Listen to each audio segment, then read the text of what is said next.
Nous voici dans la 530, la deuxième énigme. On va avoir une charade à résoudre, une charade plutôt simple. Et à cette charade, on a un visuel associé, comme toutes les autres énigmes, et on a une poule ou un coq, c'est selon. Je dirais une poule parce que l'absence de crête, normalement un coq, ça a quand même une crête assez prononcée. Là, il n'y en a pas, c'est une plume qui est posée sur la tête. Mais les belles plumes, la grande queue, tout ça, ça fait plutôt penser à un coq. On verra plus tard pourquoi Max a mixé les genres. Donc là, on a affaire à une charade alphabétique.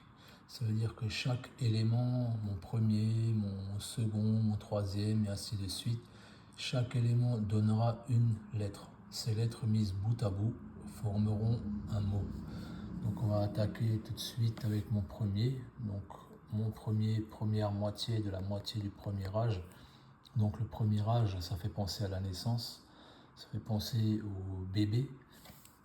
Et donc, quand on regarde le mot bébé, la première moitié, c'est donc B, E accent aigu. Et la moitié de cette première moitié, c'est le B. Donc, la lettre B sera mon premier. Évidemment, Max aurait pu choisir une façon beaucoup plus élégante pour faire deviner un B. Mais là, au moins, il nous confirme en fait le grand B, le départ de notre jeu, avec l'île du Grand B au large de Saint-Malo et sa voisine Petit B. Donc les deux îles ensemble, ça nous donne BB également. Donc c'est tout simplement pour valider la première énigme. Donc mon premier précède mes seconds et troisièmes cherchant leur chemin. Mes seconds et troisièmes, donc ils sont associés pour dire qu'on doit trouver deux lettres en même temps. Donc quand on cherche son chemin, on cherche où aller. Et donc O et U seront respectivement mon deuxième et mon troisième. Ensuite, mon quatrième s'inspire. C'est l'air tout simplement qui s'inspire, puisque phonétiquement on a un R. Donc ça sera cette lettre R pour mon quatrième. Mon cinquième est en rage. Donc il faut comprendre que mon cinquième n'est pas en rage, il n'est pas enragé, mais il est dans le mot rage. Donc on vous dit, mais sans protester, suis mon quatrième et l'alpha romain.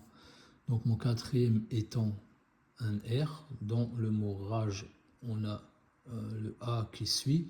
Donc on peut attribuer l'alpha romain à ce A, bien que ce soit normalement l'alpha latin, mais bon, on accepte cette petite erreur voulue, évidemment. Et donc, en rage, après le R et le A, on a le G. Le G est donc mon cinquième. Ensuite, mon sixième, aux limites de l'éternité, se cache.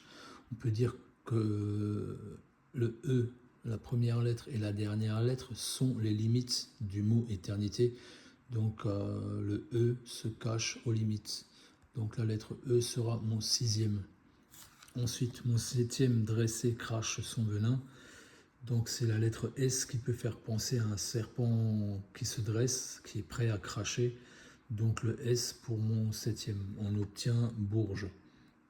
On va donc partir de la ville de Bourges. Après le grand B, ce sera donc notre point de chute. Du moins pour le décryptage primaire.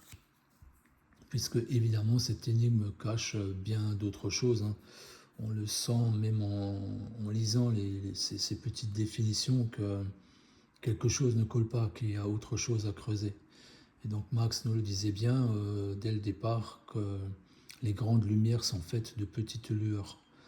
Et cette énigme n'échappera pas à cette règle, bien évidemment.